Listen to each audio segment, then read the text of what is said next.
There are 6 suspicious-looking items in the game. The suspicious-looking eye, suspicious-looking egg, suspicious-looking skull, suspicious-looking tentacle, suspicious-looking apple, and the suspicious grinning eye. To further make it more confusing, the suspicious-looking tentacle spawns a pet called the suspicious-looking eye. For those who are curious, that took me over 50 attempts to record. The Japanese exclusive console version of Terraria uses the name Terraria, romanized as Terraria. It seems like they decided that a double consonant was unnecessary in Terra, which makes sense. Similarly, the Chinese version is called Terraria, which has turned the R in Terra into an L. This is because R's in the middle of words are sometimes hard to transliterate in Chinese, much like L's in Japanese. Heart arrows in Mobile Edition were unique in the fact that they inflicted stun, which would freeze any enemy in place for 1.5 seconds upon contact. However, uniquely, there was one enemy that was immune, the Crack Dragon himself, Duke Fishron. As the Starving debuff reduces the player's health by 2% per second, the Terraria player can live 50 seconds or 50 in-game minutes while starving.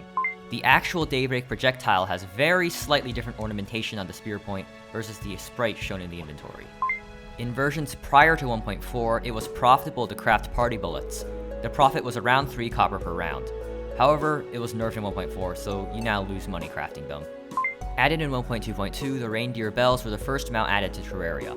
Apparently in 1.2.3, the buff name was actually misspelled, with Rudolph being spelled as Rudolph. The gold fish bowl has a tooltip is a gold bull or gold fish, a reference to the language ambiguity in its name. Funnily enough, as it is crafted with a goldfish and the bowl itself is gold, it could technically be correct to call it a goldfish bowl. On a possibly related note, the goldfish itself has a tooltip possibly referencing the supposedly elusive goldfish. While many statues do not drop items in specific circumstances, such as being killed through autonomous means, the Mimic has a hard-coded 0x factor, meaning it will never drop loot from a statue. This was added for pretty obvious progression reasons.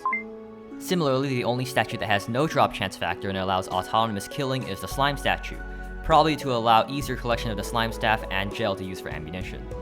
Apparently, when they were introduced, the fossil pickaxe, tree glow, and world glow would fall through blocks, ignoring collision checks when dropped. All I know of this is the wiki blurb though. Meteor armor has a history of becoming cheaper over time, as its cost has been reduced by 5 per armor 3 separate times in its entire history. Knockback has a cap system that gradually makes knockback less effective as it increases. This is why at 20 knockback, a slap hand only actually deals 14.9168 base knockback. It's been reduced. I didn't do any of the math on this, so this is from a wiki blurb. I'm saving my Terraria math brain cells for other videos. A shucked oyster is worth 20 silver, while an unshucked oyster is worth 1 silver. That's right, you get a 2000% return on your money just by right-clicking. Flippers do not just allow you to swim, but also grant a hidden 10% movement speed bonus in liquid.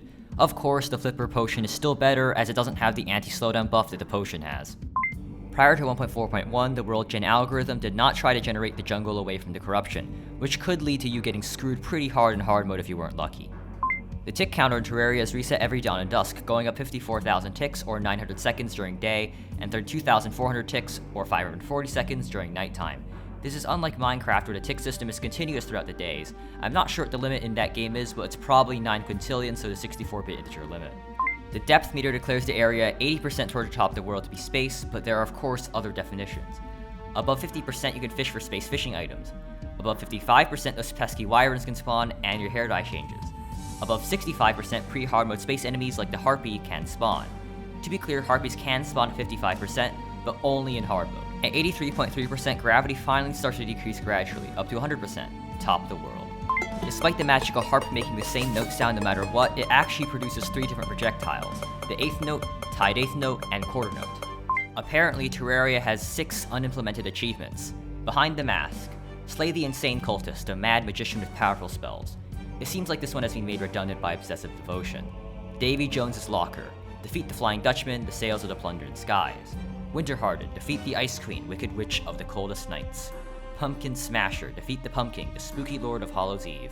Independence Day, defeat a mothership, overminds of the Martian invaders. Obviously this one's a reference to the movie.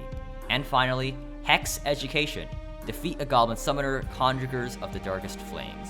This is a reference to sexual education taught in schools but for the Shadow Flame Hex doll.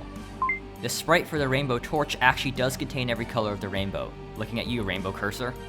The Angry Tumbler actually uses the Unicorn AI, which if you ever fought it, should seem familiar to you. The Bat Scepter makes the same sound as flapping wings when used, being rather quiet for most weapons in the late game. Meanwhile, the Celestial Starboard makes the Spectre Boot sound whenever it flies, and it is one of the most annoying things I've ever heard. I've never used the Celestial Starboard as wings without banning. The Wizard Hat gives an extra minion slot in Celebration Mark 10 worlds for some reason, despite being a magic item. Before 1.4, Decoy Cultists were called Ancient Cultists when moused over, but only in normal mode. In Expert mode, they still shared the same name. I guess this was made to make it marginally harder to differentiate them. Skyward chests used to have a sun-shaped keyhole in them, but it has since been changed to a smaller 4-pointed star. In my opinion, it fits the theme better. It seems like Skeletron Prime got his rivets ground down sometime between 1.3 and 1.4. Unlike a Plantera's Bulb, which has its own minimap entry, the Gelatin Crystal will show up as a crystal shard when shown by the minimap. There are many logic gates in Terraria, except the Knot Gate, that one's not included. The Golden Carp, despite being a golden item, cannot be made into any form of food, including the Golden Delight. As what seems to be a brick of solid gold, I'd say that's a good thing. Despite being from the same tier, the Emerald Staff is leagues better than the Sapphire Staff. Not only does it have auto-fire, it can also pierce one enemy, unlike the Sapphire Staff. Quite unfair. It is impossible to definitively prove the amount of barrels the Mini Shark has, as the only frontal view we get of the weapon is this on the achievement. I'd still pencil it in as probable since it looks so thick and different from the barrel found in its successor, the Mega Shark.